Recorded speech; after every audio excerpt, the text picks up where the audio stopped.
नमस्कार। मैं Haridatt study with success point में अपने प्यारे बच्चों का स्वागत करता हूं। प्यारे बच्चों, जैसा कि जानते हैं आप लोग कि हम लोग अमूमन शाम के वक्त जो चर्चा करते रहे हैं वो एमसीक्यू को लेकर करते हैं, लेकिन आज एक स्पेशल क्लास और आप लोगों की डिमांड थी और उस डिमांड को पूरा करते हुए आज मैं आपको प्री कम मेंस दोनों के बारे में चर्चा करूंगा और एक ऐसे टॉपिक को लेकर के आया हूं कि जो न केवल आपको प्रीलिम्स में बड़ा महत्वपूर्ण रोल निभाता है, बल्कि उसके साथ साथ मेंस में अगर ब्रिटिश आर्थिक नीति के बारे में अगर सवाल पूछा जाए तो वहां से भी एक महत्वपूर्ण टॉपिक के रूप में आपको उभर के सामने आता है। प्रीलिम्स में कई बार सवाल यहां से पूछे गए, यूपीएससी में पूछे गए, मेंस में भी सवाल यहां से आ सकते हैं, आते हैं। तो एक महत्वपूर्ण टॉपिक को लेकर के मैं आज आया हूं, विस्तार से चर्चा करूंगा, एक एक बातों की चर्चा करूंगा, अच्छे से करूंगा।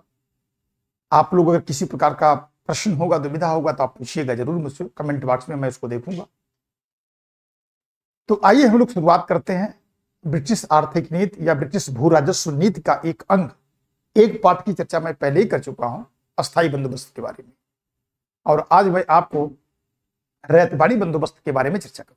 आइए अभियान की शुरुआत करता हूं और इसके बाद जितने भी बच्चे जुड़े हुए मुझसे हैं, सबसे मेरा निवेदन है कि आप लोग सेशन को शेयर करिए, अधिक से अधिक बच्चों तक पहुंचाने की कोशिश करिए ताकि अधिक से अधिक लोगों को भला हो पाए। ये शुरुआत मैंने कहा कि आज मैं आपको प्री कम मेंस दोनों की चर्चा करूंगा। तो मैंने कहा कि चूंकि क्लास हिंदी मीडियम की है तो आप लोग टॉपिक डालिए इसको रैयतबाड़ी बंदोबस्त, रैयतबाड़ी बंदोबस्त के बारे में चर्चा करते हैं। रैयत बाड़ी बंदोबस्त की चर्चा करते हैं, बंदोबस्त की चर्चा करते हैं। आइए जरा देखते हैं कि ये शुरुआत कैसे होती है।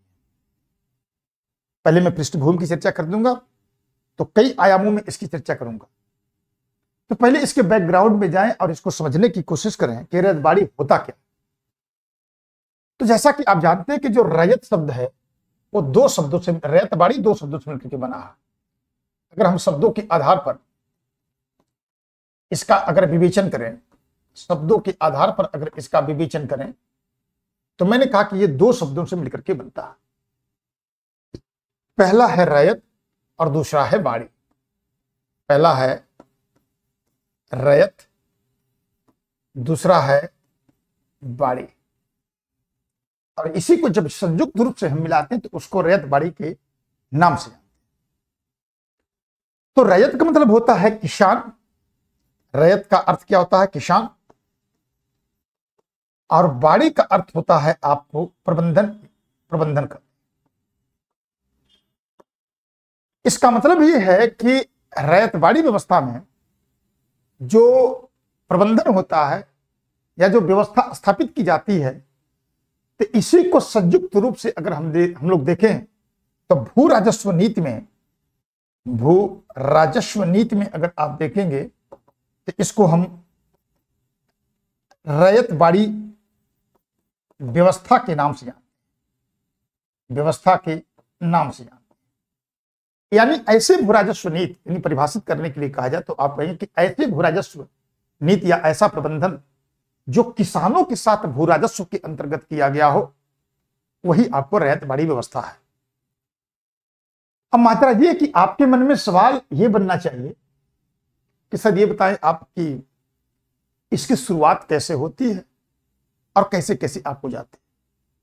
तो सबसे बड़ी बात है कि जब ब्रिटेन का भारत पर आधिपत्य हुआ, जब ब्रिटेन, या आप इसको अभी कंपनी कह लीजिए, जब कंपनी का जो है कि भारत के ऊपर आधिपत्य स्थापित हुआ, तो आधिपत्य स्थापित हो जाने के बाद उस समय राजस्व का सबसे बड़ा जो स्रोत था वो कृषि अर्थव्यवस्था थी, क्योंकि इंडस्ट्रियलाइजेशन तो हुआ नहीं, अभी तो बिल्कुल भ्रूणीय अवस्था में चल रहा है वो।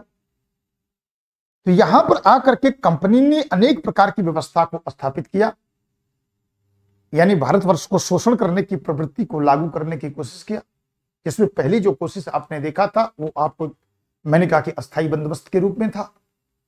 तो उसी व्यवस्था के दूसरे चैप्टर के रूप में शुरुआत वो करते हैं तो जब कंपनी की स्थापना हुई थी, इस व्यवस्था को मूलतः अगर आप देखेंगे तो दक्षिण भारत में, मूलतः दक्षिण और पश्चिम भारत में आप देखेंगे, पश्चिम भारत में इस व्यवस्था की शुरुआत की, इस व्यवस्था की शुरुआत किया गया।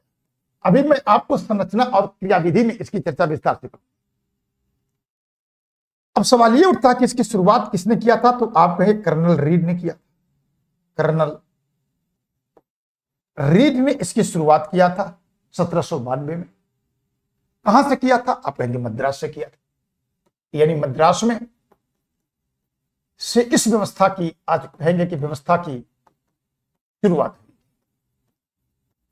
और फिर इसके बाद आप देखेंगे कि धीरे धीरे यह व्यवस्था दक्षिण पश्चिम भारत के साथ होते हुए कुछ अन्य क्षेत्रों में है। और इस प्रकार से समानता जो माना जाता है, समानता ये माना यह जाता है कि भारत के कुल 51% भूभाग पर इस व्यवस्था को लागू करने की कोशिश की।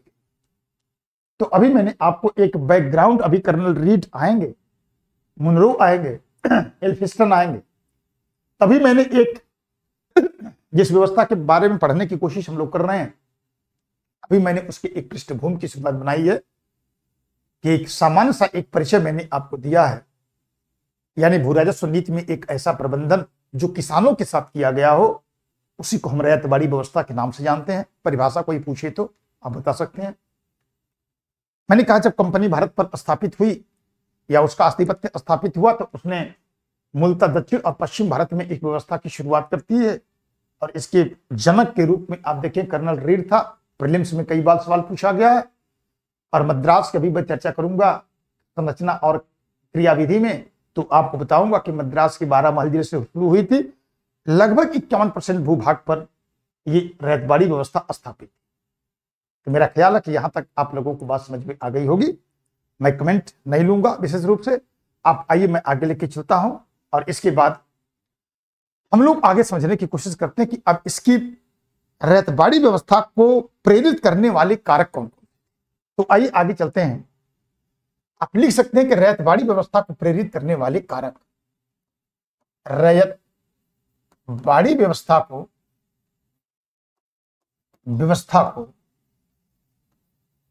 प्रेरित करने वाले कारक, प्रेरित करने वाले कारक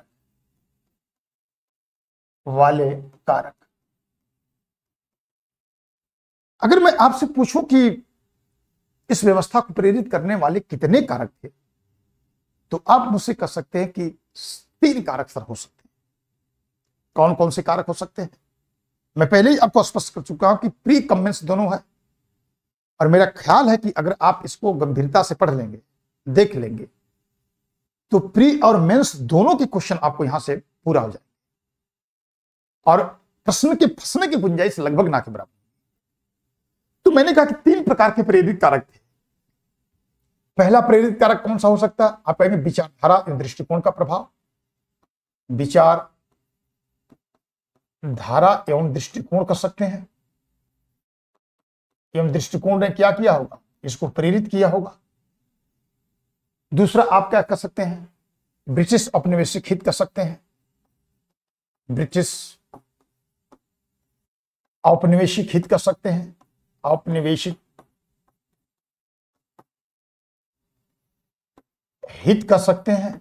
और तीसरी आप कह सकते हैं कि क्षेत्रीय परिस्थितियां भी रही होंगी। क्षेत्रीय परिस्थितियां भी इसमें एक प्रमुख कारक के रूप में आपको रही।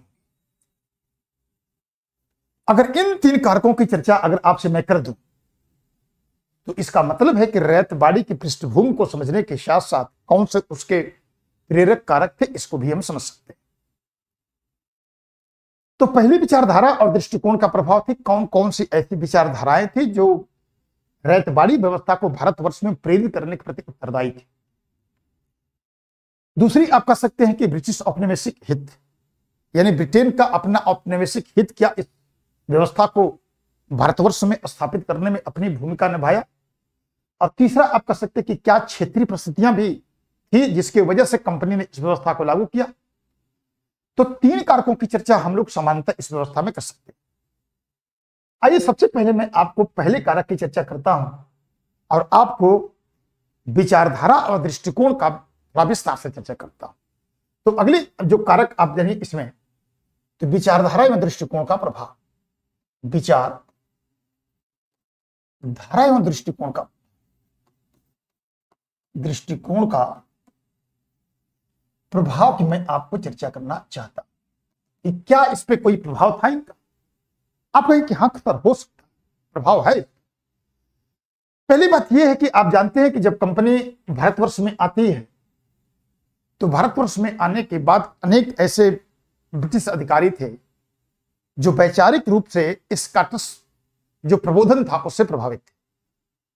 खासतौर से आप रीड को, मुनरो को, एल्फिस्टन को, जो 3 लोगों की बड़ी भूमिका इसमें थी, उसमें हम लोग देख सकते हैं।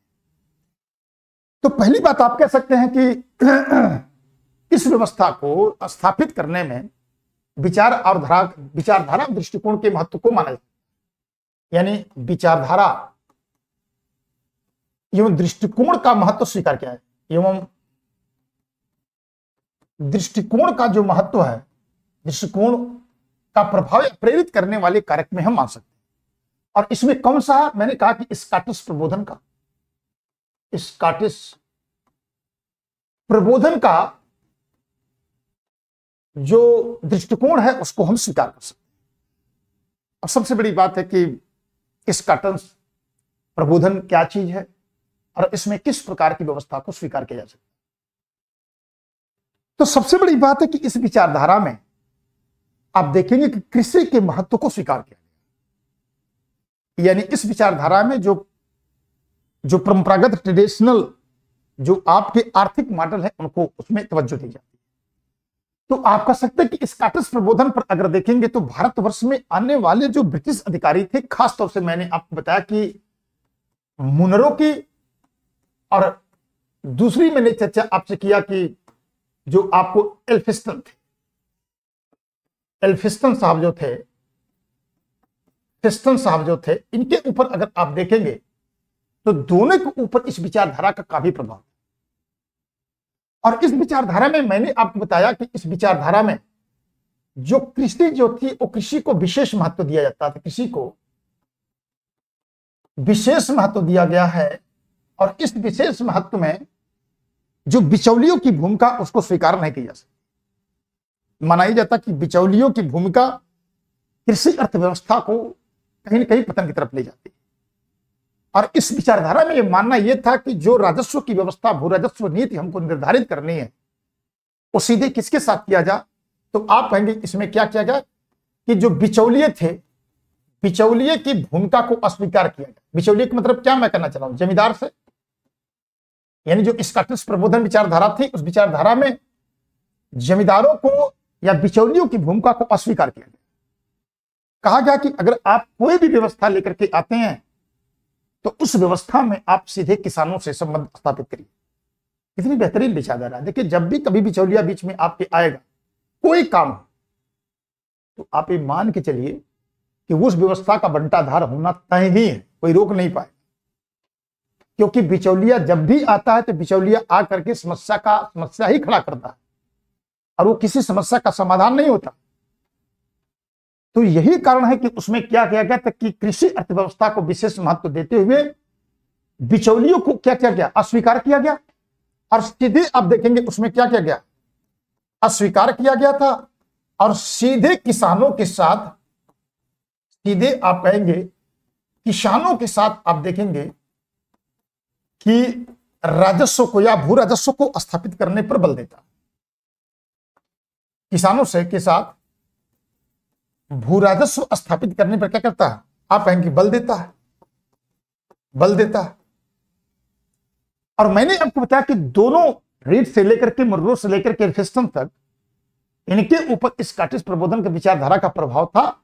इसलिए उन्होंने कहा कि हमको इस भू राजस्व नीति में यानी रैयतवाड़ी व्यवस्था में बिचौलियों की भूमिका को अस्वीकार करके एक नई व्यवस्था को भारतवर्ष में लागू की जानी चाहिए, जिसको जो है कि आप कहते थे कि रैयतवाड़ी व्यवस्था जमींदारों को अस्वीकार किया गया। सवाल देखिए, जब मैं आपको करवाता हूं प्रीलिम्स में तो यूपीएससी में आप देखते कि ऐसे ही पूछते पूछते कि क्या इसमें जमींदारों की भूमिका थी, जमींदार इसमें वसूली का काम करता था, कितने % पर भू राजस्व थी, क्या कैसे सिस्टम था।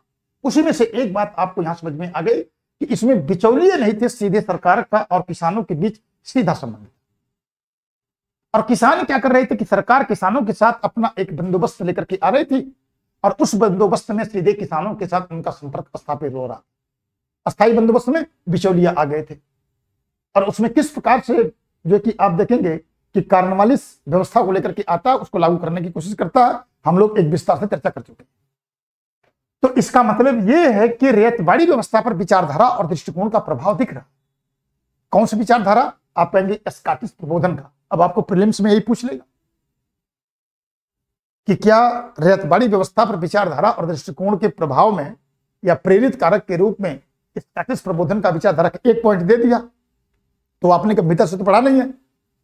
तो आप कहेंगे भाई ये तो हमने कहीं नहीं पढ़ा, ये हमको जानने की जरूरत है। तो प्रीलिम्स में भी काम करा और मेंस में भी काम करा। दो चीज हुई, स्कॉटिश प्रबोधन और जमींदारी जो बिचौलिए थे उनकी भूमिका को बता स्वीकार किया गया या इनको समाप्त किया गया और इस प्रकार से आप देखेंगे व्यवस्था को लागू किया। तो पहला प्रभाव ये था। दूसरा प्रभाव अगर हम लोग प्रेरित करने वाले कार्य चर्चा करें, अगर समझने की कोशिश करें कि वो कौन सा था, तो आप ये कह सकते कि जो दूसरा जो प्रेरित करने वाला कारक था उसमें आप कहते थे कि प्राच्यवादियों का था, जिसको ओरिएंटलिस्ट कहते हैं, जिसको आप इंडोलॉजिस्ट कहते हैं। तो आप कह सकते हैं दूसरा जो प्रेरित कारक थे वो आप कह सकते हैं कि प्राच्यवादियों का प्रभाव हो सकता है, प्राच्यवादियों का प्रभाव भी इनके ऊपर हो सकता है। अब आप कहेंगे प्राच्यवादी या ओरिएंटलिस्ट या इंडोलॉजिस्ट, ये इनकी क्या भूमिका? आप ये कहेंगे कि प्राच्यवादियों का प्रभाव ऐसे हो सकता है कि चूंकि भारतवर्ष, आप जब हम लोग मॉडर्न इंडिया का अध्ययन करते हैं तो कई प्रकार के दृष्टिकोण की चर्चा करते हैं। उसमें तो एक जो है कि प्राच्यवादियों का होता और इसके बाद आप देखेंगे कि आगे चल करके उपयोगितावादियों की चर्चा करेंगे हम लोग। तो माजरा यह कि शुरुआत में जितने ब्रिटिश अधिकारी आए थे उनका मानना यह था कि भारतवर्ष में जो प्राचीन व्यवस्थाएं थी उन व्यवस्थाओं के अनुरूप हमको शासन व्यवस्था को स्थापित करना चाहिए, उनके आंतरिक मामले में हस्तक्षेप नहीं करना चाहिए। अगर प्राचीन अधिकारियों में सिर्फ एक अधिकारी का नाम अगर आप बाहर कर दें, कार्नवालिस को, तो लगभग सब लोग उसको फॉलो करते थे। लेकिन कार्नवालिस हमेशा भारतीय संस्थाओं के आंगलीकरण करने के पक्ष में, मैं विस्तार से चर्चा कर चुका हूं। तो मैंने कहा कि वो जो प्रारंभ में आने वाले अधिकारी थे उन अधिकारियों का मानना यह था कि भारत में जो परंपरागत मॉडल है, जो प्राचीन मॉडल है, जिसकी यादें है भारतीय, उसके आधार पर हमको लागू करना चाहिए। अब अगर हम लोग भू राजस्व नीति में अगर भारतवर्ष की इस व्यवस्था को अगर देखने की कोशिश करें तो अमूमन आप देखते हैं कि चाहे जितना भी कोई निरंकुश शासक रहा, चाहे मुगल काल में चाहे प्राचीन काल में, आप क्या देख रहे थे? सब जगह आप देख रहे थे कि उसमें किसानों के साथ सीधे संबंध स्थापित किया गया। यानी इक्का दुक्का अगर सुल्तानों को हम छोड़ दें तो इसका मतलब है कि सीधे जो है कि इनका भू राजस्व यानी सरकार और किसान के बीच में एक सीधा संबंध था। और मोहम्मद बिन तुगलक तो आपने देखा था कि उसने किस प्रकार से किसी जो है कि रिफॉर्म्स किया था और इसके बाद जो है कि कैसे फर्म की स्थापना किया था, कैसे तकाबी ऋण दिया था। तो इसका मतलब यह कि प्राच्यवादियों को अगर आप देखेंगे तो भारत के जो परंपरागत मॉडल था, परंपरागत जो मॉडल था यानी भू राजस्व व्यवस्था में, उसी को वो स्वीकार करते और उनका मानना था कि हमको उसी व्यवस्था को बना के रखना चाहिए था। और भारत में कभी भी आप देखेंगे कि बिचौलियों की भूमिका नहीं रही। यानी सिर्फ अगर सामंतवाद को अगर छोड़ दें तो सामंतवाद को एक्सेप्शन के रूप में अगर छोड़ दिया जाए तो इसका मतलब है कि हमेशा सरकार और जनता के, सरकार और किसानों के बीच में, सरकार एवं किसानों के बीच में सीधा संबंध रहा। किसानों के बीच में क्या है? सीधा संबंध रहा। यानी अधिकारी क्या करते थे? किसानों से भू राजस्व लेते थे और भू राजस्व वसूलते थे। इसके हम पुराने आदी थे। तो दूसरा प्रभाव यह हो सकता है कि जो मुनरो और इसके बाद एस्फेस्टन और इसके बाद रीड जो थे, ये तीन लोगों के ऊपर, चूंकि यहां पर एक विचारधारा थी तो एक विचारधारा के रूप में आप कह सकते हैं कि परंपरागत मॉडल जो प्राच्यवादियों का दृष्टिकोण था उस प्रभाव में भी आप देखेंगे कि यहां पर रैयतवाड़ी व्यवस्था को लागू किया गया होगा, क्योंकि उनके मन में इस प्रकार की व्यवस्था थी कि भारत की सामाजिक, सांस्कृतिक, राजनीतिक संरचना में कोई छेड़छाड़ नहीं करना चाहिए, बल्कि उसी मॉडल के आधार पर हमको आगे बढ़ना चाहिए। तो दूसरा जो प्रेरित करने वाला कारक था वो प्राच्यवादियों का भी माना जा सकता है। तो दो मॉडल की चर्चा मैं आपसे कर चुका हूं। अब मैं तीसरे मॉडल की ओर चलता हूं और देखता हूं कि तीसरा कौन सा प्रभाव था या कौन से ऐसे प्रेरित करने वाले कारक थे। तो आप कह सकते हैं जो तीसरा मॉडल था विचारधारा और दृष्टिकोण के रूप में आप कह सकते हैं उपयोगितावादी मॉडल भी रहा। उपयोगितावादियों का प्रभाव भी आप कह सकते हैं, का भी प्रभाव इस पर देखा जा सकता है, इस व्यवस्था को लागू कर। अब सबसे बड़ी बात है उपयोगितावादी क्या।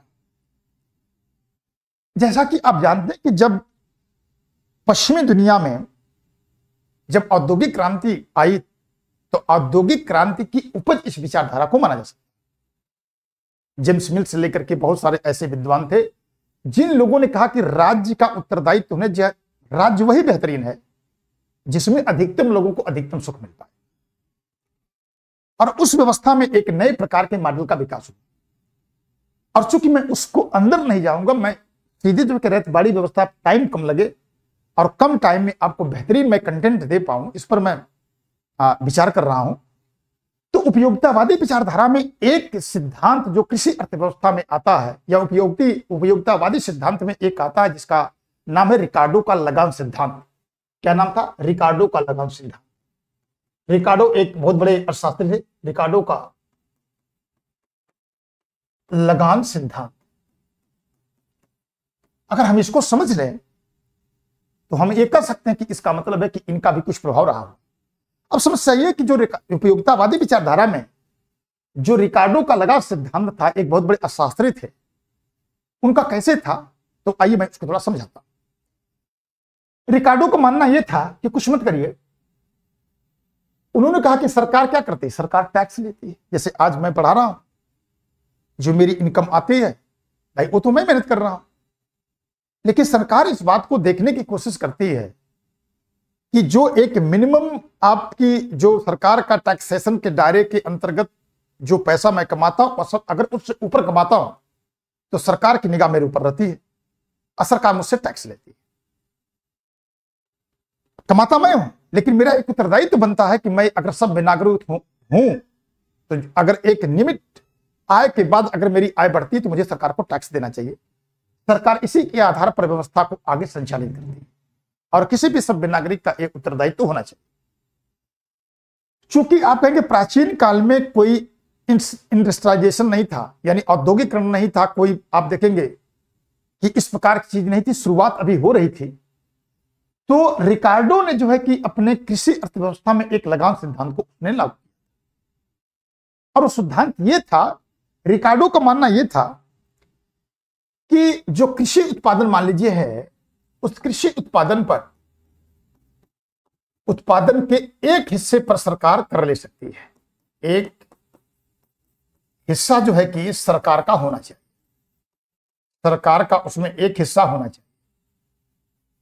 लेकिन वो कैसे निर्धारित किया जाएगा, रिकार्डो ने इसको निर्धारित करने का कोशिश किया, इसीलिए इस रिकार्डो का लगान सिद्धांत था। अब माजरा ये है कि इनकी व्यवस्था क्या थी। उन्होंने कहा कि कुछ मत करिए, मान लीजिए कि कुल उत्पादन कुछ हुआ है, यानी कुल उत्पादन हुआ है, जो कुल उत्पादन हुआ है उस कुल उत्पादन में से क्या करिए कि सरकार को चाहिए कि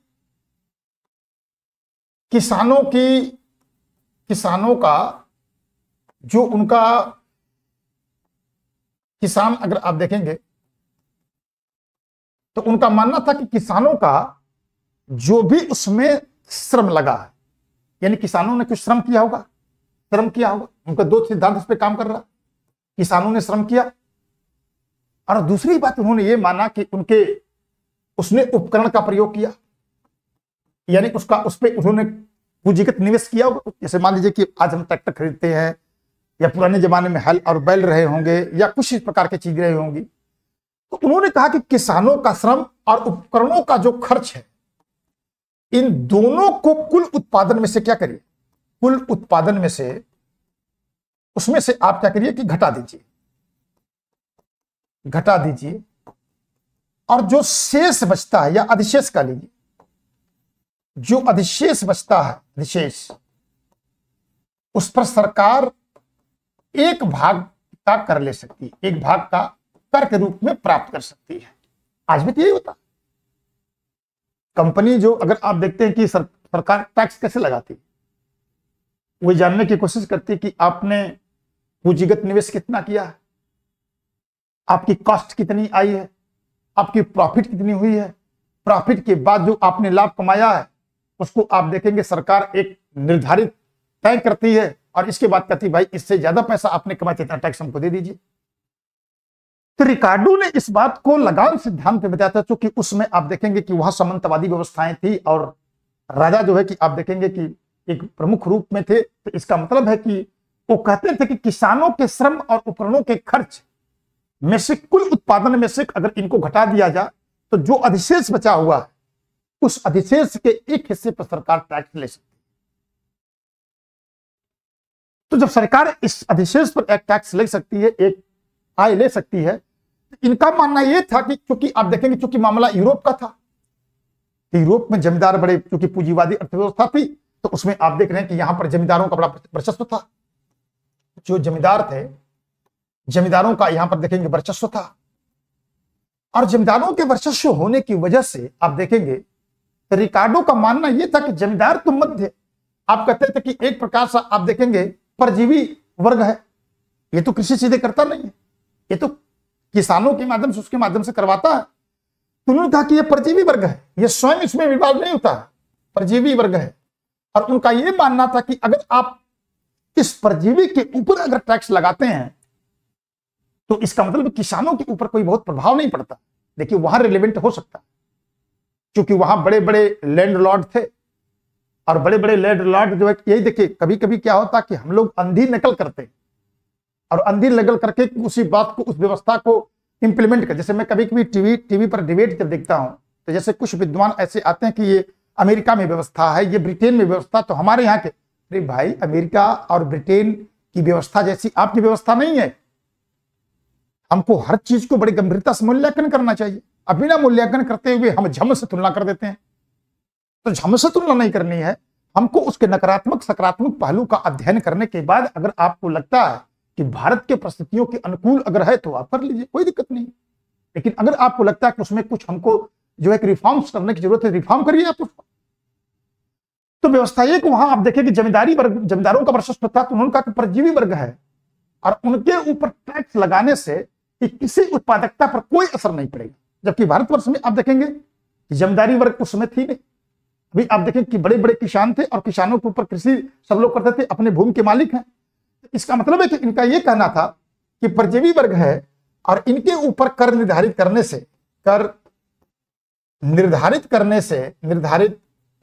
करने से उन्होंने ये माना है कि उत्पादन पर कोई प्रभाव नहीं पड़ेगा, उत्पादन प्रभावित नहीं होगा। सरकार इससे क्या कर सकती है, ये कर ले सकती है और बड़े खुशी खुशी लोग दे सकते हैं। तो उसी व्यवस्था को आप माना जाता है कि इसमें यहां पर भी जो उपयोगितावादी में रिकार्डो का लगान सिद्धांत है, उसी रिकार्डो के लगान सिद्धांत को ला करके भारतवर्ष में इंप्लीमेंट किया। और यही कारण है कि बहुत बड़ी समस्याएं अभी आएगी, हम लोग आगे इसका विश्लेषण करेंगे। और इसीलिए कहा जाता है कि इतिहास अगर आप बेहतरीन ढंग से अगर आप जानते हैं तो आपसे गलती होने की चांस बहुत कम है, अगर होएगी तो उसका कोई ना कोई रास्ता आप निकाल। तो इसका मतलब है कि इस रिकार्डो के लगान सिद्धांत को जो उस समय मुनरो, एल्फिंस्टन और रीड थे, इन लोगों की विचारधारा पर भारतवर्ष में जो रैयतवाड़ी व्यवस्था थी उसको लागू करने में निश्चित रूप से इस विचारधारा को लागू करने पर इस विचारधारा का प्रभाव था। तो रिकार्डो के लगान सिद्धांत का ये उपयोगितावादियों का भी प्रभाव देखा जा सकता है। और उन्होंने इस व्यवस्था से प्रभावित और प्रेरित होकर के आप देखेंगे इस व्यवस्था को भारतवर्ष में क्या किया, इसमें जो है रैयतवाड़ी व्यवस्था को, रैयत जो बाड़ी व्यवस्था है उसमें इसको लागू किया, यानी इसको स्वीकार किया गया।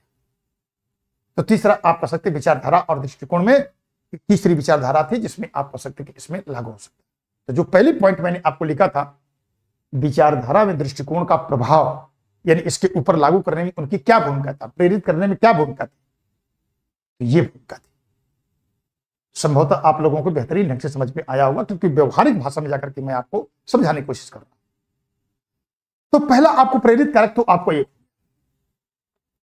अब दूसरे प्रेरित कारक में मैंने आपको कहा ब्रिटिश औपनिवेशिक हित। तो आइए जरा देखते हैं कि जो ब्रिटिश औपनिवेशिक हित था, ब्रिटिश औपनिवेशिक हित, ब्रिटिश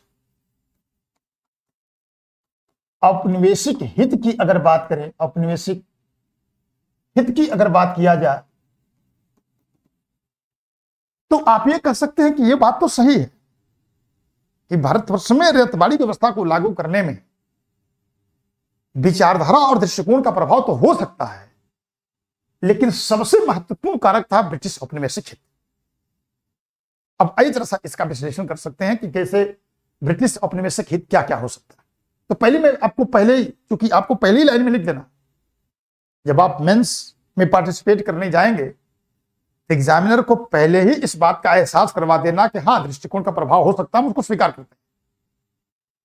लेकिन सबसे बड़ा जो प्रेरित करने वाला कारक था वो यही था।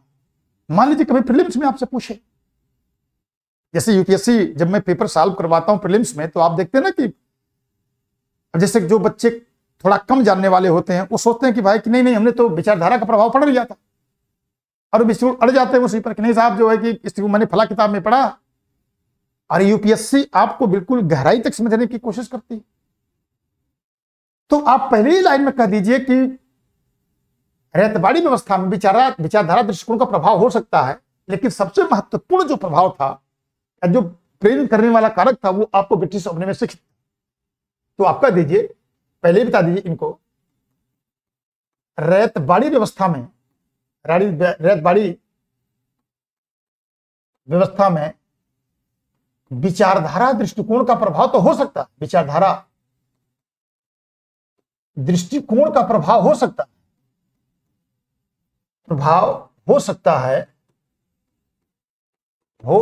है, लेकिन सबसे महत्वपूर्ण प्रभाव क्या था? सबसे महत्वपूर्ण अगर आप कहेंगे तो वो कहेंगे ब्रिटिश औपनिवेशिक हित। सबसे महत्वपूर्ण ब्रिटिश औपनिवेशिक हित था, ब्रिटिश औपनिवेशिक हित था, औपनिवेशिक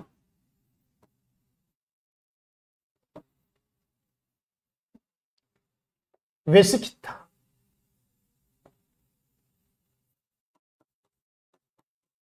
औपनिवेशिक हित था। तो पहली बात में आपने स्पष्ट कर दिया। अब सवाल यह है कि जिस ब्रिटिश औपनिवेशिक हित की बात मैं आपसे कर रहा हूं, उसमें आपको यह देखना है कि इसको कैसे प्रूफ हम करें। तो आप ये कह सकते हैं कि पहली बात थोड़ा मैं आपको लेके चलना चाहूंगा, क्योंकि इस व्यवस्था को लागू होने के पहले आप देखेंगे कि आपको अस्थायी बंदोबस्त आ चुका है। अभी आप देखेंगे कि रीड ने 1792 में अब की इसकी भ्रूण विकास कर रहे हैं, तब तक आप देखेंगे कि बंगाल में 93 में 10 साली व्यवस्था लागू। तो पहली बात आप ये कहेंगे कि इसमें आप कहेंगे कि अस्थायी बंदोबस्त के फेल हो जाने से, यानी अस्थायी बंदोबस्त में जो भू राजस्व जितनी आपको अंग्रेजों को प्राप्त होना चाहिए, जैसे मैंने उसको प्रादेशिक में बताया था मैंने आपको कि 60 करोड़ जमींदारों ने वसूला था, खाली 4 करोड़ रुपया आप देखेंगे कि सरकार को प्राप्त हुआ था। क्या सरकार वो जानती नहीं थी कि 56 करोड़ किसके पेट में गया? तो इसका मतलब यह है कि अस्थायी बंदोबस्त में जो अस्थायी बंदोबस्त था, अस्थायी बंदोबस्त में आप देखेंगे कि कंपनी ने क्या किया था कि कंपनी होने वाले लाभ से वंचित हो गई थी, होने वाले लाभ से वंचित हो गई थी, लाभ से वंचित हो गई थी।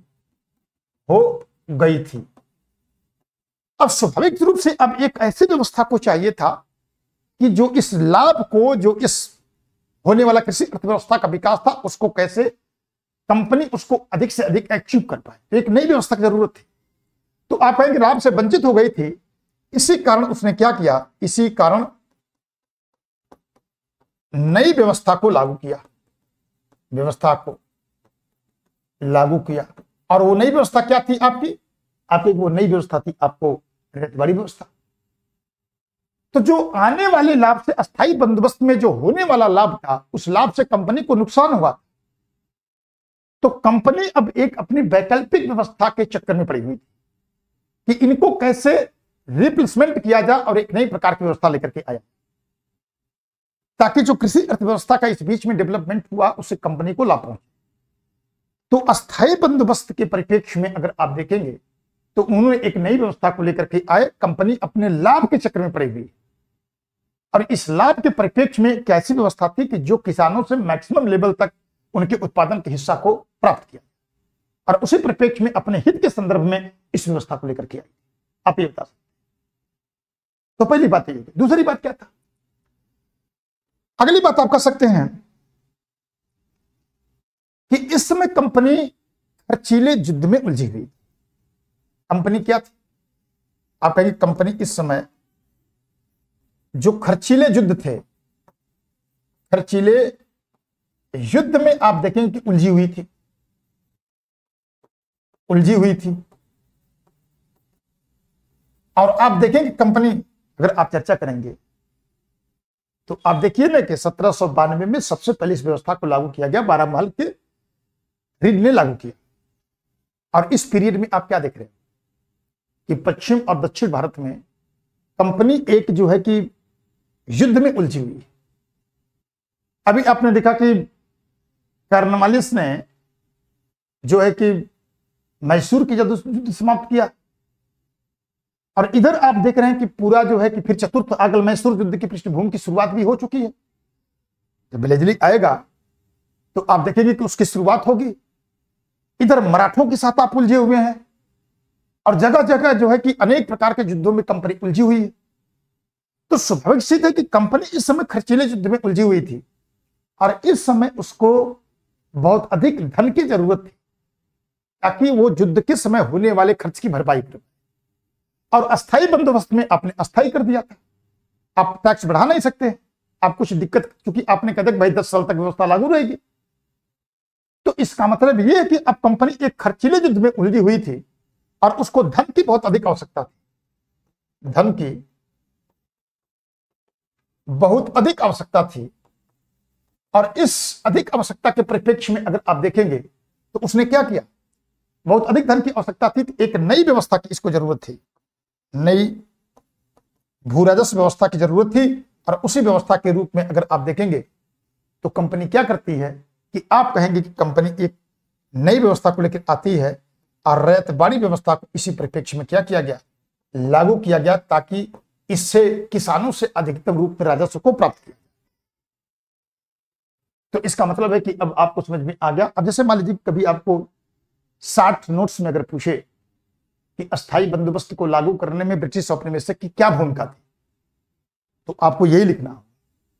अगर आपसे पूछे कि ब्रिटिश, देखिए मैं बता रहा हूं आपको कि मैं आपको ऐसा पढ़ाना चाह रहा हूं, मैं ऐसा चाह रहा हूं कि आपको ऐसा पढ़ाया जाए कि किसी प्रकार की कोई दिक्कत ना हो। जैसे सवाल वो पूछें आप अपने आप को उसका मेंटेनेंस कर पाए और अच्छे तरीके से आप निकाल पाए। अभी हम लोग लास्ट में देख लेंगे कितने प्रकार के सवाल हो सकते हैं, कैसे कैसे हो सकते हैं। तो आपने देखा कि ब्रिटिश औपनिवेशिक हित थे, तो आप कहेंगे सबसे ज्यादा तो प्रभावित यही है। एक तीसरी की चर्चा मैंने आपसे किया था, क्षेत्रीय परिस्थितियों का प्रभाव।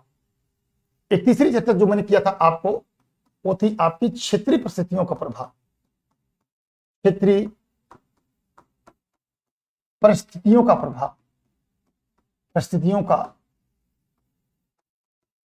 प्रभाव भी इसको लागू करने में था। आप कहेंगे कि इसमें क्या होता है सर, समझिए बात। पहली बात यह है कि पहले कंपनी का जो आधिपत्य होता है, आप देखते हैं कि कहां पर हुआ है, बंगाल में।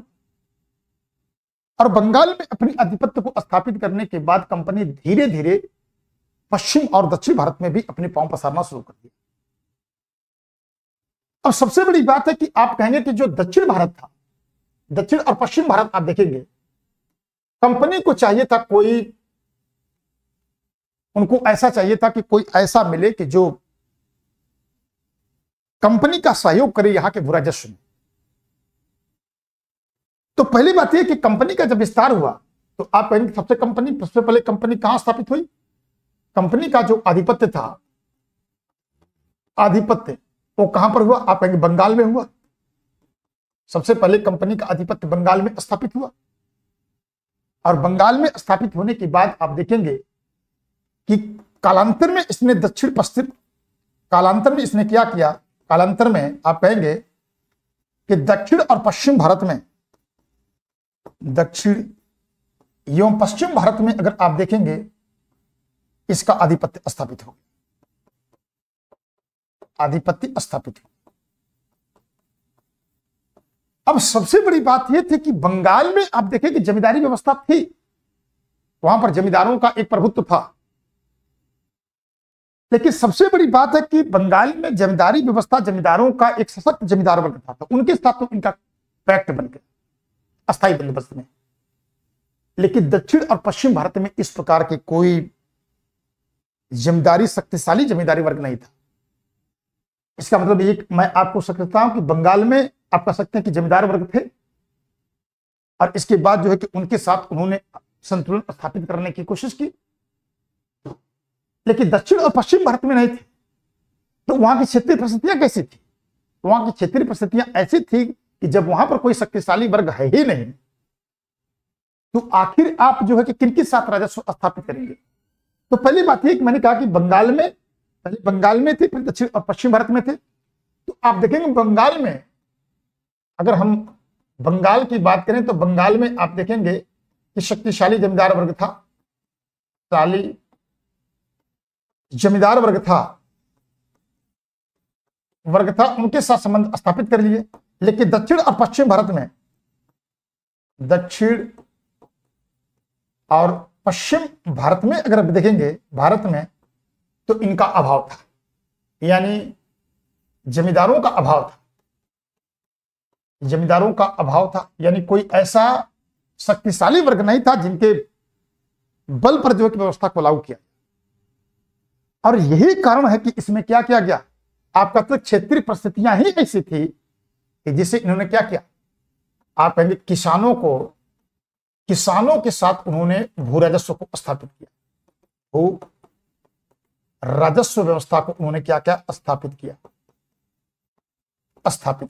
इसका मतलब है कि क्षेत्रीय परिस्थितियां ही ऐसी थी कि उन्होंने क्या किया कि क्योंकि उनके पास कोई ऐसा शक्तिशाली जमींदार वर्ग नहीं था कि जिसके बलबूते पर इस व्यवस्था को लागू किए, क्योंकि बंगाल में एक ऐसा शक्तिशाली वर्ग था, बड़े बड़े भूमि के मालिक थे, उनके साथ उन्होंने बनाया, फिर सरकार ने भूमि को कैप्चर किया, फिर उनको आवंटित कर दिया और कहा कि आप हमको दीजिए। यहां पर कोई ऐसा नहीं था, थे धनी किसान थे, लेकिन इतने शक्तिशाली नहीं थे जितने बंगाल में थे, जिनके बलबूते पर व्यवस्था को लागू किया। तो इसका मतलब यह है कि आप देखेंगे क्षेत्रीय परिस्थितियों का प्रभाव के रूप में आपको हो सकता है। अब मान लीजिए सवाल आपसे ऐसे पूछ सकते हैं मेंस में, या कहीं आप बैठे हैं शास्त्रार्थ में, तो शास्त्रार्थ में भी बात हो सकती है आपके साथ कि आप हमको बताइए कि रैयतवाड़ी व्यवस्था को लागू करने में जो है कि विचारधारा, दृष्टिकोण या कौन कौन से ऐसे कारक थे, उत्तरदायी कारक थे, जरा हमको बताइएगा। तो आप ये तीनों कारकों के उत्तरदायी की चर्चा आप कर सकते हैं। तो मेरा ख्याल है कि आप लोगों को बेहतरीन ढंग से समझ में आएगा। कुछ समझ में नहीं आएगा तो आप कमेंट बॉक्स में लिखिएगा, उसको देख करके मैं आपको पढ़ूंगा और पढ़ने के बाद उसको रिप्लाई आप। ये हो गए आपको प्रेरित करने वाले कारक। अब थोड़ी चर्चा आपसे मैं करना चाहता हूं संरचना और क्रियाविधि की चर्चा करना, कि कैसे इसको इंप्लीमेंट किया गया, कैसे इसको लागू किया। तो तीसरे भाग में हम लोग चर्चा कर सकते हैं, ये उपभाग थे उसके। आप कह सकते हैं कि अगले भाग में हम लोग चर्चा कर सकते हैं कि मैंने आपको बताया कि संरचना और क्रियाविधि, संरचना या इसी को कार्यविधि एवं कार्यविधि की चर्चा हम लोग कर सकते हैं, विधि की चर्चा हम लोग कर सकते हैं। मैंने आपको बताया कि यहां से प्रीलिम्स में सवाल बहुत पूछे जाएंगे आप, लेकिन इसको हम लोग लागू करते हैं। मैंने सॉल्व करवाते समय कई बार यहां से सवाल लेकर के आया हूं और आपने देखा भी। तो पहली बात आप कहेंगे कि इस व्यवस्था को सबसे पहले कहां लागू किया गया, तो आप कहेंगे कि इस व्यवस्था को सबसे पहले, इस व्यवस्था को अगर आप देखेंगे, इस व्यवस्था को सर्वप्रथम अगर आप देखेंगे तो सर्वप्रथम कहां लागू किया, सर्वप्रथम इस व्यवस्था को कहां लागू किया गया, तो आप कहेंगे सर्वप्रथम इस व्यवस्था को सर्वप्रथम कहां लागू किया गया, तो आप कहेंगे मद्रास में, मद्रास के आप कहें कि बारामहल जिले में कर्नल रीड ने 1792 ईस्वी में इसको लागू किया। इसके जनक के रूप में माने जाते हैं। इसलिए मैंने इसको बताया, खैर उसमें मेंस में इतना डीप जाने की जरूरत नहीं, बस आप कर्नल रीड लिख देंगे एक जनरल समझ जाए। लेकिन मैंने कहा कि प्री कमेंस है ये। तो सबसे पहले बारामहल जिले में अगर आप देखेंगे तो इसमें जो है कि 1792 में इस व्यवस्था को कर्नल रीड ने एक औपचारिक तरीके से एक प्रायोगिक तौर पर इसको लागू करने की कोशिश की। लेकिन बाद में चलेंगे कि कर्नल रीड के एक शिष्य थे जिसका नाम था कर्नल मुन्नू साहब। तो रीड के शिष्य थे जिनका नाम था, रीड का शिष्य था जिसका नाम था कि मैंने आपको बताया कि मुनरो, कर्नल मुनरो। और जब इन्होंने इस व्यवस्था को लागू किया तो उन्हीं से इन्होंने इस विचारधारा को उधार लिया।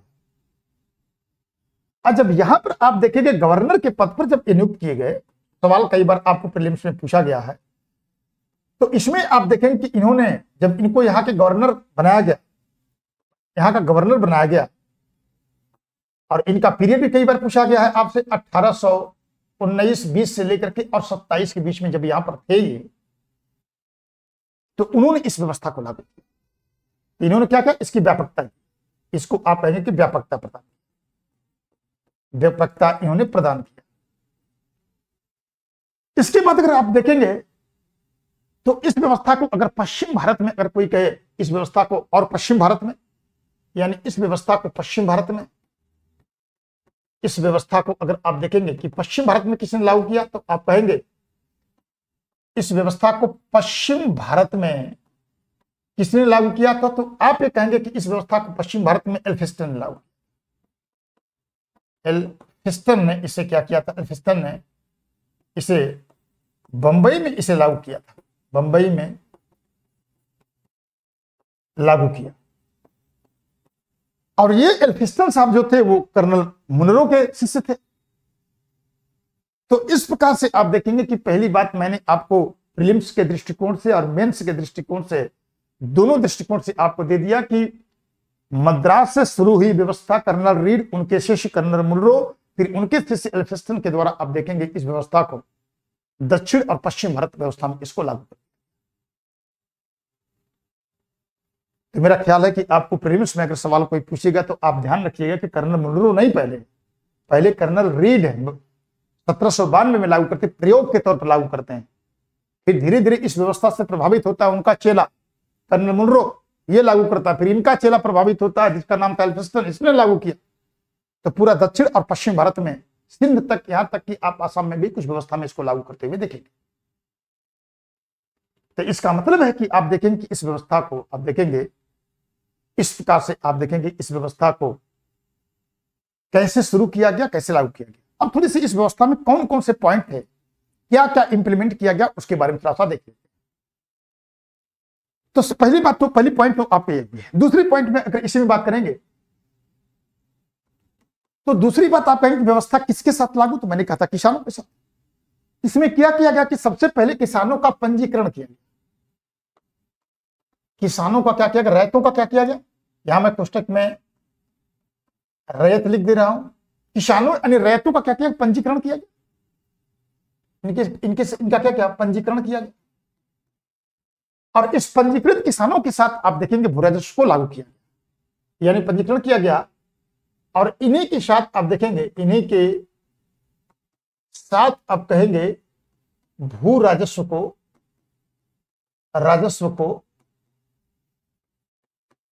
लागू किया गया। यानी एक प्रकार से अगर आप देखेंगे तो जो गलती ब्लेजली ने की थी और जो गलती कार्नवालिस ने की थी, उस गलती से थोड़ा सा उबरने की कोशिश की।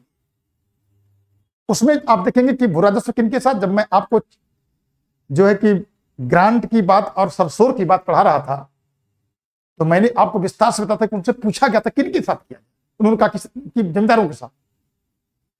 इसमें क्या किया कि पंजीकृत किसानों को भूमि का मालिक मान लिया गया और भूमि का मालिक मिलने के बाद उन्हीं के साथ क्या किया गया कि उसमें जो है कि उनके साथ राजस्व स्थापित किया गया। तो आप कह सकते हैं कि इसमें किसान क्या था? भूमि का मालिक था। किसान क्या था? भूमि का मालिक था। मालिक के रूप में इनको स्वीकार किया गया। तो आप ये कह सकते हैं कि भूमि को मालिक मान करके और उनके साथ राजस्व को स्थापित किया। दूसरी बात यह है कि तो दूसरी व्यवस्था आप देखेंगे, दूसरी पॉइंट इसमें आप ये लिख सकते हैं कि किसानों को ही उसकी भूमि का मालिक बना करके और उन्हीं के साथ स्थापित किया गया। एक बार मुझे याद आ रहा है कि जब मैं आपको यूपीएससी का सवाल करवा रहा था तो उसमें पूछा गया कि भूमि को विक्रय नहीं कर सकते, तो आप कहेंगे कि इसमें भूमि को विक्रय योग्य भी बनाया गया। भूमि को विक्रय योग्य भी स्वीकार किया, योग्य माना गया। यानी इसका मतलब है किसान क्या कर सकता? मालिक ने योग्य स्वीकार किया। यानी इसका मतलब यह है कि भूमि अपने किसान का मालिक है। किसान जब चाहे तो अपनी भूमि को बिक्री कर सकता। यानी भूराजस्व देखिए कुछ बड़ी सोची समझी गहरी साजिश। गहरी साजिश ये है कि अगर मान लीजिए किसान अगर भूमि का मालिक होगा, अगर उसके भूराजस्व लागू किया जाएगा, अगर वो राजस्व जमा नहीं कर पा रहा तो कम से कम बेच के अपना दे दे। तो शोषण तो होगा इसमें। शोषण होने के बाद किसान अपना भूमि बेचेगा जब नहीं दे पाएगा तो भूमि को विक्रय योग्य भी स्वीकार किया गया था, चूंकि यूपीएससी में पूछा गया था। तो तीसरी पॉइंट आप कर लीजिए कि ये हो सकता। मैं जब आपको अस्थायी बंदोबस्त पढ़ा रहा था तो मैंने कहा कि सामुदायिक संपत्ति के मालिक जमींदार थे। यहां पर क्या थे? सामुदायिक संपत्ति। जो सामुदायिक संपत्ति थी, सामुदायिक जो संपत्ति थी, सामुदायिक जो संपत्ति है, सामुदायिक संपत्ति सरकार के अधीन रखी गई। सरकार के अधीन आप कहेंगे कि मालिक। और उस व्यवस्था में क्या था? उस व्यवस्था में आपने कहा जमींदारों के अधीन। तो आपके मन में जो बच्चा नया होगा उसको ये समझ में सामुदायिक संपत्ति क्या थी। जैसे मान लीजिए कि चारागाह की, जैसे आप कह लीजिए कि बंजर भूमि, जैसे आप कह लीजिए कि जो तालाब इत्यादि, इसको सरकार के अधीन रखा गया। यानी इसका सब लोग उपयोग कर सकते थे। और उसमें क्या था? जो अस्थायी बंदोबस्त था उसमें यह कहा गया कि नहीं साहब, वो जमींदारों की जागीर है। जमींदार जिसको चाहेगा तो उसको जाने देगा, जिसको चाहेगा उसको नहीं जाने देगा। तो यहां पर आप देखेंगे कि सामुदायिक संपत्ति में इस प्रकार के विचार को स्वीकार किया। चौथी बात यह कि जब रीट ने इस व्यवस्था को लागू किया था, बड़ी एक बेहतरीन चीज उसने सोची थी। उसने क्या किया कि भूमि को कैटेगराइज किया था, जिसको आप हिंदी में वर्गीकरण कहेंगे। उसने भूमि को वर्गीकृत किया था और उनसे यह कहा था कि आप एक काम करिए कि आप अपने हिसाब से भूमि का चयन कर लीजिए। कौन सी भूमि पर क्या, कौन सी भूमि को आप लेना चाहते हैं। जैसे मान लीजिए कि आपने बहुत उत्पादन वाली भूमि ली तो आपको टैक्स भी अधिक देना पड़ेगा। आपने मध्यम में ली तो आपको मध्यम टैक्स देना पड़ेगा। तो उसने क्या किया था कि आप देखेंगे कि किसानों को अधिकार, यानी कर्नल रीड ने क्या किया था कि शुरुआत में व्यवस्था को बड़ी बेहतरीन रूप से लागू करने की कोशिश किया था। कर्नल रीड ने, जो कर्नल रीड साहब थे, उन्होंने क्या किया था? भूमि का वर्गीकरण किया था। यानी इसका मतलब है कि जो भूमि की उत्पादकता थी, मैं आगे आपको लिख रहा हूं, भूमि का वर्गीकरण यानी उत्पादकता किया था। उत्पादकता के आधार पर किया और उसको उस भूमि की उत्पादकता के आधार पर भूमि का कैटेगराइज किया और किसानों को अधिकार दिया कि आप उसको स्वीकार कर लीजिए। किसानों को अधिकार दिया, अधिकार दिया कि उससे में से भूमि को चुन लीजिए। भूमि को क्या करिए? चुनिए, भूमि को चुनिए और उसे चुनाव के आधार पर आपके ऊपर टैक्स लगेगा। इसी के आधार पर आपको क्या करेगा? यानी कर का निर्धारण होगा। अब भाई किसान ये भी नहीं कह सकता कि नहीं साहब हमने गलती की। उसने कहा कि आप कुछ नहीं है, मैं उसका वर्गीकरण कर दे रहा हूं, आप जाइए चुनिए। यानी जिस प्रकार की आपकी भूमि होगी उसी प्रकार से टैक्स आपको देना पड़ेगा। तो इन्होंने कहा कि भाई ये बात है। अब बड़ी बात यह कि भूमि की जो पैमाइश भी हुई थी, और इसमें आप देखेंगे भूमि के पैमाइश के आधार पर, अगर आप देखेंगे पैमाइश के आधार पर आधार पर भी टैक्स था, यानी कर था। यानी ऐसा नहीं कि हवा हवाई नहीं था, उसमें आकलन किया गया, पैमाइश की गई कि क्या उत्पादन होगा, कितना टैक्स होगा, सारी व्यवस्था लागू की गई।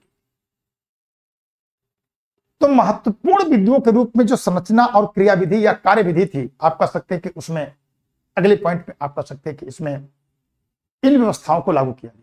अब इसी का एक अगला हिस्सा है, यानी पार्ट 2 उपभाग, जिसको आप कहेंगे कि ये तो एक सैद्धांतिक पक्ष इसका था, लेकिन आप जानते हैं कि भारतवर्ष से ये कानून में तो लिख दिया जाता है, लेकिन होता कुछ और है। और होता यह है कि जो लिखा जाता कानून में है वो न हो करके कुछ और होने लगता। तो अब जो वास्तविक इंप्लीमेंटेशन है, एक्चुअल इंप्लीमेंटेशन, जिसको वास्तविक क्रियान्वयन कहेंगे आप, थोड़ी सी उसकी चर्चा मैं आपसे करना चाहता हूं कि क्या जो व्यवस्थाओं की चर्चा की ठीक इसी हूबहू व्यवस्था थी कि इसमें कुछ समय आने के बाद समस्याएं उसमें आई थी। तो आप कहेंगे कि इसमें समस्याएं आई थी। जो वास्तविक क्रियान्वयन था उसकी चर्चा मैं आपसे करना चाहता हूं। वास्तविक क्रियान्वयन की बात आपसे, एक्चुअल इंप्लीमेंटेशन की बात आपसे करना चाहता हूं। सिद्धांत में तो दिख रही कि व्यवस्था बड़ी ठीक ठाक है, अच्छी है, कोई दिक्कत नहीं, लेकिन धीरे धीरे इस व्यवस्था में कुछ दुर्गुण भी आने लगे। यानी इसका मतलब है कि जो भूमि की पैमाइश के आधार पर इस व्यवस्था को लागू किया गया था, जब आपने देखा था कि जब टॉमस मुनरो के समय तक आते आते इस व्यवस्था में बहुत सारी गड़बड़ियां, यानी इसका मतलब यह है कि जो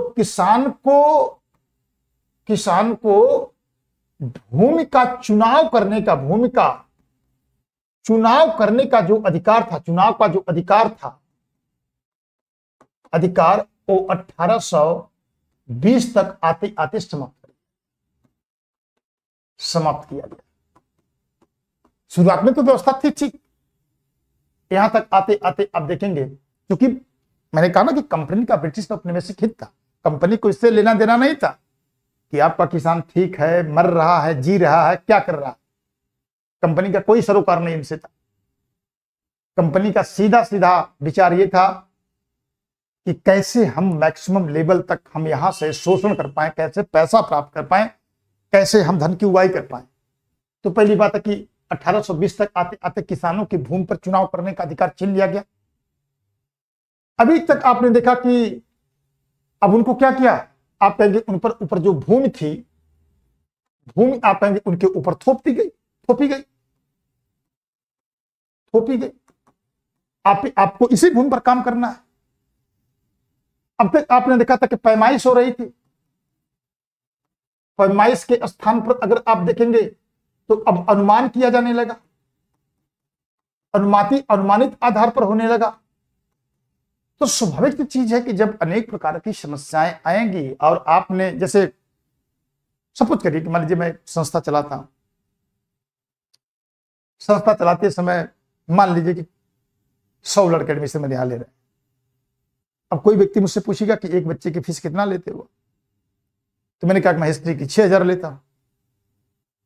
अब वो तो बेचारा बैठे बैठे अनुमान लगा ले कि ओ 6000 गुरुजी फीस लेते हैं और 100 लड़का का एडमिशन के यहां चल रहा है, तो इसका मतलब 6 लाख रुपए इनकी जेब में आ गया। लेकिन उसको पता नहीं है कि ये 6 लाख रुपया में कुछ बच्चा तो ऐसा होगा जो निहायत गरीब किस्म का होगा, कुछ ऐसा बच्चा होगा जो इनके बहुत क्लोजली होगा, कुछ ऐसा बच्चा होगा कि जिसकी अपनी अन्य समस्याएं होंगी। हो सकता है कुछ बच्चा एडमिशन दे करके और इसके बाद उसकी समस्याएं क्रिएट हो गई हो, तो कुछ ऐसा भी हो सकता है। तो इसका मतलब यह है कि अब ये तो अनुमान आपने लगा, ऐसे अनुमान आपने लगा दिया कि अच्छा इतना उत्पादन होगा तो इतना राजस्व हमको मिलेगा, इतना राजस्व किसान को देना पड़ेगा। लेकिन पता होना चाहिए कि भाई कि इतना राजस्व लगाने का मतलब कतई ये नहीं है कि इसका मतलब है कि इतना पैसा मिलेगा आपको। बहुत अधिक समस्याएं आ सकती है। तो अब किसानों के ऊपर क्या किया गया कि इस व्यवस्था को थोपी गई। अब इससे क्या हुआ कि आप कहेंगे कि शोषणवादी प्रवृत्ति बढ़ गई। यानी जब टैक्सेशन मिल नहीं रहा तो सरकार का ऊपर ही ऊपर से मुल्क पर दबाव बन रहा था और दबाव बनाते बनाते अब इस पर शोषणवादी प्रवृत्ति बढ़ गई और किसानों को अगर देखें अनुमानित आधार पर होने लगी। इससे क्या हुआ, किसानों का शोषण जो है, किसानों के प्रति जो शोषण था वो बढ़ गया। शोषण आप कहीं बढ़ गया, बढ़ा, पहली बात ये होगी। और जब किसानों के प्रति शोषण बढ़ा तो बढ़ने के बाद आप देखेंगे कि इतनी अधिक समस्याएं आ गई कि 1854 में एक मद्रास यातना आयोग का गठन किया गया। 1854 में मद्रास यातना आयोग का गठन किया गया। यानी किसानों के प्रति इतना शोषण बढ़ गया था कि किसानों की माली हालत बहुत खराब हो गई। तो मद्रास यातना आयोग में इस बात की व्यवस्था की गई कि जरा सा देखिए भाई, किसान किसानी छोड़ने लगा और उसके बाद समस्याएं गंभीर होने लगी। तो 1854 में मद्रास यातना आयोग का गठन किया गया। कभी मौका मिलेगा तो इसके बारे में चर्चा हम लोग करेंगे कि ब्रिटिश संसद में कैसे इसको लाया गया, क्या क्या इसमें किया गया। उसने जो है कि यहाँ पर होने वाले किसानों के शोषण को उसने स्वीकार किया और बाद में अब देखिए किसानों को राहत दी गई। लेकिन सबसे बड़ी बात है कि ये 1857 के विद्रोह के बाद ही लागू हो पाए, 58 में ही लागू हो पाए। तो इसका मतलब है कि अब इसमें शोषणवादी प्रवृत्ति बढ़ी। अब यही मैं आपको थोड़ा सा एल्फिंस्टन को भी जोड़ लेना चाहता हूं और देखता हूं कि एल्फिंस्टन साहब क्या कर रहे हैं। तो पहली बात आप देखेंगे कि जब ये मद्रास में लागू किया गया तो मद्रास यातना आयोग का गठन किया गया और कालांतर में आप देखेंगे, यानी 1818 के बाद की बात मैं आपसे करना चाहता हूं, जब पेशवा को बेदखल कर दिया गया, बाजीराव को भेज दिया गया, बिठू जाइए वहीं रहिए आप। इसका मतलब है कि आप देखेंगे गुजरात, महाराष्ट्र और गुजरात पर, महाराष्ट्र और एवं गुजरात जब उसके अधीन, चूंकि बंबई प्रेसिडेंसी के अंदर दोनों थे, तो महाराष्ट्र और गुजरात पर किसका हुआ, आप एक कंपनी का अधिकार हुआ, कंपनी का अधिकार हुआ था। और यहां के आप देखेंगे प्रमुख कौन है, आप एल्फिंस्टन है।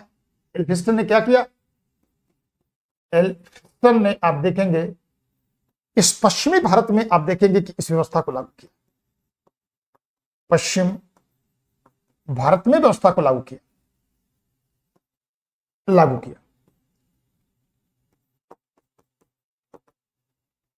किसके माध्यम से, आप कहेंगे कि उसने क्या किया था कि उसने सबसे पहले वो भी इस बात को आगे बढ़ाने की कोशिश करता। आप देखते हैं कि उसमें क्या करता था कि उसने पहले भूमि का सर्वेक्षण करवाया और भूमि का सर्वेक्षण करवा करके और जो मद्रास की व्यवस्था थी, रैयतबाड़ी व्यवस्था थी, तो उसको उसने लागू करने की कोशिश किया। यानी भूमि की पैमाइश करवाई, भूमि की पैमाइश करवा करके जो मद्रास में व्यवस्था लागू की गई थी उसी के आधार पर इसने लागू करने की कोशिश करता। कौन, एल्फिंस्टन भी। इसका मतलब यह है कि मैंने आपको बताया कि एक विद्वान था जिसका नाम था प्रिंगले। प्रिंगले के माध्यम से इसने क्या किया,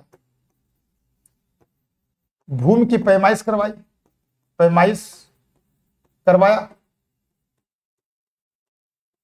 और इसके बाद इसने क्या किया, चूंकि इसके ऊपर किसका प्रभाव था, प्रिंगले के ऊपर, आप कहेंगे रिकार्डो का प्रभाव था। और यही कारण है कि आप देखेंगे रिकार्डो के प्रभाव होने की वजह से आप देखेंगे कि भू राजस्व को अधिकतम रूप में निर्धारित किया गया, भू राजस्व को अधिकतम निर्धारित किया गया,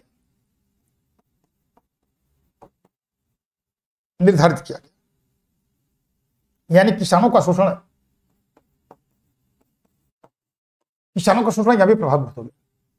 पहले इसने भूमि की पैमाइश करवाई, सर्वेक्षण करवाया, इसके बाद क्या भाई टैक्सेशन इतना हम लगा सकते हैं। तो जो समस्या यहां पैदा हुई थी किसानों के साथ शोषणवादी, वो भी यहां है। तो जो दुर्गुण यहां पर थे वो दुर्गुण यहां भी आ गए, महाराष्ट्र में भी आ गए।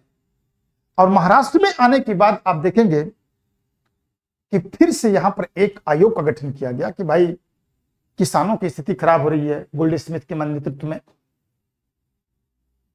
तो आप कहेंगे कि फिर से एक आयोग बनाया गया, यानी किसानों की माली हालत खराब करने के लिए एक आयोग का गठन किया गया गोल्ड स्मिथ के नेतृत्व में।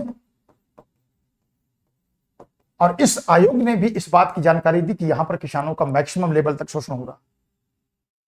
और इसके बाद आप देखेंगे कि यह व्यवस्था भी 1858 और 59 में लागू की गई। और इस प्रकार से देखेंगे, इसका मतलब यह है कि ये बात समझ में आ गई कि यह व्यवस्था बहुत सफल और कारगर नहीं रही। जिस जोश खरोश के साथ आप लेकर के आए थे, आप उस व्यवस्था में आपने देखा कि आपने अनेक प्रकार की समस्या पैदा की। तो पहली बात आपको यह देखना, ठीक है। अब आइए थोड़ा सा आगे चलते हैं, इसके प्रभाव की चर्चा करते हैं, जो लास्ट इसका भाग होगा कि इसका प्रभाव क्या हुआ इस व्यवस्था का। तो सारी चीज आपने लागू कर दी प्रभाव में। आइए जरा देखते हैं इसका प्रभाव क्या क्या था। प्रभाव में अगर देखा जाए तो आप कह सकते हैं कि कंपनी का उद्देश्य क्या था। इस व्यवस्था को लागू करने के पीछे कंपनी के दो उद्देश्य थे। एक तो कंपनी की आय सुनिश्चित हो और कंपनी को अधिकतम स्तर पर लाभ, और दूसरे किसानों का हित हो सके। तो पहला काम तो अच्छा हुआ कि कंपनी की पेट भर गया, कंपनी को अतिरिक्त आय आने लगे, उसकी माली हालत सुधर गई। लेकिन दूसरे भाग पर कंपनी ने कोई काम नहीं किया, क्योंकि मामला किसानों से आज भी भारतवर्ष में तो यही हो रहा। दावे तो सरकारें करते हैं किसानों के प्रति, लेकिन जब किसानों को हित देने की बात आती तो सरकार पीछे हट जाती, छोड़ देती है। तो इसका मतलब है कि आप देखिए, पहला प्रभाव यह था कि कंपनी का दो उद्देश्य था। दो उद्देश्य कंपनी के थे। कौन कौन से? एक, कंपनी की आय को सुनिश्चित करना, कंपनी की आय का विस्तार करना। और दूसरा, मैंने आपको बताया कि ये पहला था। दूसरा तो उनका उद्देश्य था कि किसानों के हितों की सुरक्षा करना।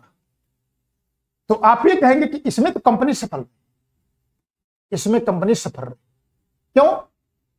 क्योंकि सरकार को ऊपर से दबाव रहा होगा कि भाई मैक्सिमम लेवल तक आप एक काम करिए कि राजस्व को वसूलिए। राजस्व को उन्होंने वसूला, लेकिन इसमें कंपनी क्या हो गई? असफल रही। और आप सोचिए कि जब किसान ही संपन्न नहीं होगा, यानी मैं समझ नहीं पाता हूं, जब टैक्स पेयर ही सुरक्षित नहीं होगा तो टैक्स मिलेगा कहां से? मिलेगा ही नहीं आपको, क्या जितना आप जोर लगा लीजिए।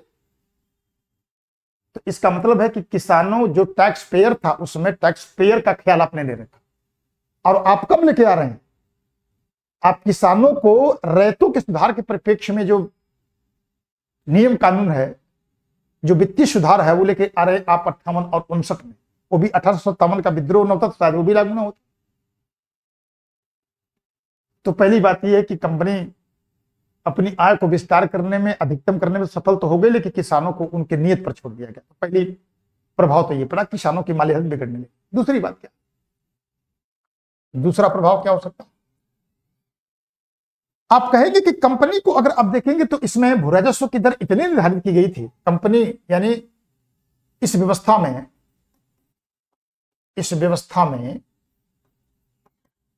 भू राजस्व की जो दर थी, राजस्व की दर अधिकतम रूप से निर्धारित की। दर अधिकतम रूप से क्या की गई? अधिकतम रूप से निर्धारित थी। तो स्वाभाविक थी, जब टैक्सेशन बहुत अधिक होगा तो इसका मतलब है कि किसान की अब माली हालत खराब हुई, तो किसानों की आय क्या हुआ? यह की गई।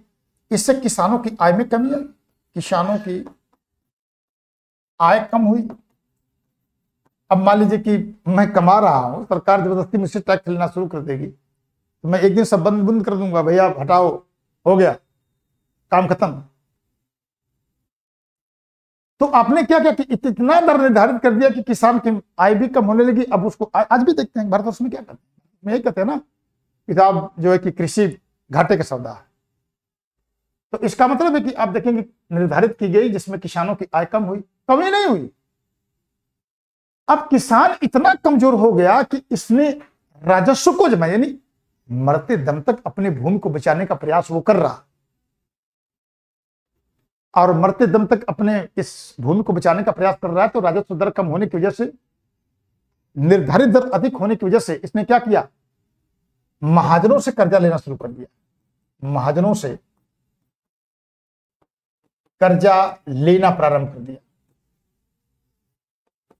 प्रारंभ किया। और इससे क्या हुआ, आप कहेंगे कि ग्रामीण ऋणग्रस्तता का विकास हुआ। ग्रामीण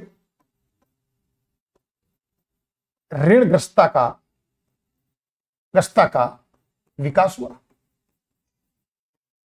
और आज भी हमारा ग्रामीण क्षेत्र कितना क्या है, उनकी मालियत बड़ी खराब है। और मुंशी प्रेमचंद को तो आप जानते ही हैं कि वो महाजनी व्यवस्था के घोर आलोचक, और अपने अनेक प्रकार के उपन्यास और कहानियों के माध्यम से उसको उन्होंने उजागर किया। तो दूसरा प्रभाव यह हुआ कि इनकी अधिकतम दर निर्धारित करने से, उनकी आय कम होने से, महाजनों से कर लेने के बाद ग्रामीण ऋणग्रस्तता का विकास। तो दूसरा प्रभाव।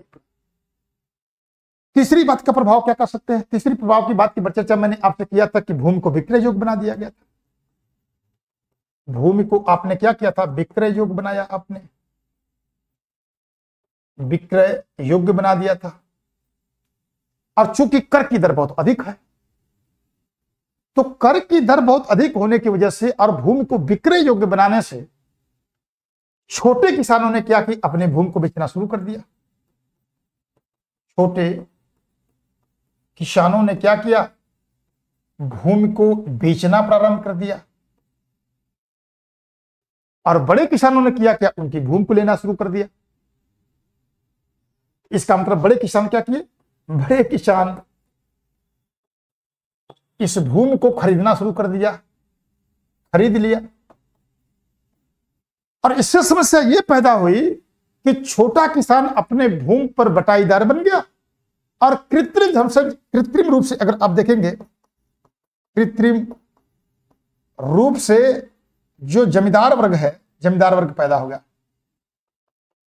पैदा हुआ कि नहीं हुआ। क्योंकि मान लीजिए छोटे किसान अपने भूमि को बेच दिए, बड़े बड़े किसान छोटे छोटे टुकड़े में उनकी भूमि को खरीदना कर दिए, अब ये बन गए लैंडलॉर्ड, जो मेरा सहार बोलते हैं दक्षिण भारत में। तो बड़े बड़े बन गए क्या, ये लैंडलॉर्ड बन गए। और जब आप 1870 के जो 1870 में दक्षिण के जो दंगे हैं ना, दक्षिण के दंगे, वो इसी बात का प्रतिनिधित्व करते हैं, इसी बात का प्रतिनिधित्व करते हैं कि सरकार ने कृत्रिम रूप से, अब जो हम लोग पढ़ेंगे कभी मतलब कि 1870 में दक्षिण के दंगे किसानों के, तो उसकी चर्चा हम लोग करेंगे। तो चौथा प्रभाव ये पड़ा कि छोटे किसान अपने भूमि पर बटाईदार बन गए, बड़े किसान और बड़े होते चले गए, तो जो आय की विषमता थी वो काफी बढ़ती चली। तो एक प्रभाव तो आपको ये पड़ा। अगला प्रभाव क्या पड़ा, इस व्यवस्था में अगर आप देखेंगे तो जो परंपरागत मॉडल था उस पर बल दिया गया, मैं आपको पहले बता चुका हूं।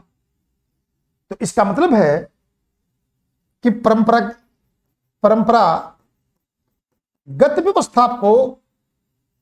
व्यवस्था को अगर आप देखेंगे तो बनाए रखा गया था। इसका मतलब है कि जो विशेषाधिकार था, विशेषाधिकार को उन्होंने छेड़छाड़ नहीं की। यानी मैंने आपको कहा जो मिरासहार उसमें थे, मिरासहार जो बड़े बड़े किसान थे, उनके साथ सरकार की आपसी पैक्ट थी। और उसी प्रकार से आप देखेंगे कि जो ब्राह्मणों के जो विशेषाधिकार थे उनको भी एक्सेप्ट किया गया। उससे क्या हुआ कि समाज के अंदर जो एक प्रकार का डिस्क्रिमिनेशन था, उस डिस्क्रिमिनेशन को बनाए रखा। जबकि चाहिए यह था कि जब व्यवस्था लेकर के आप आ रहे तो उस व्यवस्था में इस प्रकार की व्यवस्था को लागू करने की कोशिश करने, बताएं कि नहीं हम सामाजिक समानता की बात करना चाहते हैं। तो जो विभाजित समाज था, जो उनके बीच में डिस्क्रिमिनेशन था, वो डिस्क्रिमिनेशन अगर आप देखेंगे तो बनाए रखा। तो बहुत अधिक इसके ऊपर प्रभाव आपको देखने को मिलता। अब मैं आपको इस मुकाम पर लाके खड़ा कर दिया हूं कि अगर आपसे रैयतबाड़ी व्यवस्था के बारे में कोई सवाल अगर कोई आपसे पूछे, कुछ भी पूछे, तो आप उसके तैयार हैं। मान लीजिए कि कोई पूछे कि भाई रैयतबाड़ी व्यवस्था के पृष्ठभूमि कारकों की चर्चा कीजिए, रैयतबाड़ी व्यवस्था पर विचारधारा दृष्टिकोण का प्रभाव का विवेचन करिए, रैयतबाड़ी व्यवस्था की संरचना और क्रियाविधि क्या थी उसका विवेचन करिए, रैयतबाड़ी व्यवस्थाओं की विशेषताओं की चर्चा करिए, रैयतबाड़ी व्यवस्था पर से पड़ने वाले प्रभाव की चर्चा करिए। तो क्या मुझको बताइए कि अब आप इतने पावरफुल नहीं हो गए हैं कि सारे प्रश्नों का उत्तर आप देने में अपने आप को सक्षम पाएंगे? जरा मुझको बताइएगा। तो मैं सभी बच्चों से अनुरोध करना चाहता हूं कि आप लोग अब उस मुकाम पर लाकर के आपको खड़ा कर दिया हूं कि किसी भी प्रकार का कोई सवाल अगर आपके मन में होगा तो आप करने के लिए तैयार रहेंगे। प्रीलिम्स का भी प्रश्न आपको मिल जाएगा, मेंस का भी मिल जाएगा। तो इस वजह से अब आप लोग इसको अच्छे से पहले पढ़िएगा और पढ़ लीजिए। फिर इसके बाद अगर कोई बात ऐसी आए जो समझ में नहीं आएगी तो आप हमसे जरूर पूछिएगा। तो आज हम लोग एक बेहतरीन टॉपिक को 1.5 घंटे में देखिए, इसीलिए मैंने कुछ बीच में इधर उधर की बात ही नहीं किया, बिल्कुल अपने टारगेट पे था कि 1-1.5 घंटा में आपको ठीक ढंग से आपको पढ़ा पाऊं। तो मेरा ख्याल है कि आज की क्लास से आपको बहुत मजा आया होगा और अब आप प्री मेंस दोनों के क्लास करने में सक्षम होंगे। जो बच्चे नए हैं वो बच्चे जाकर के अस्थायी बंदोबस्त को जरूर देखें। अस्थायी बंदोबस्त को देखेंगे, ये बात थोड़ा ज्यादा समझ में आएगी। तो आज की क्लास बस यहीं तक। अब आप लोगों से मैं विदा लेता हूं। आप लोगों का बहुत बहुत धन्यवाद। नमस्कार, शुभ रात्रि।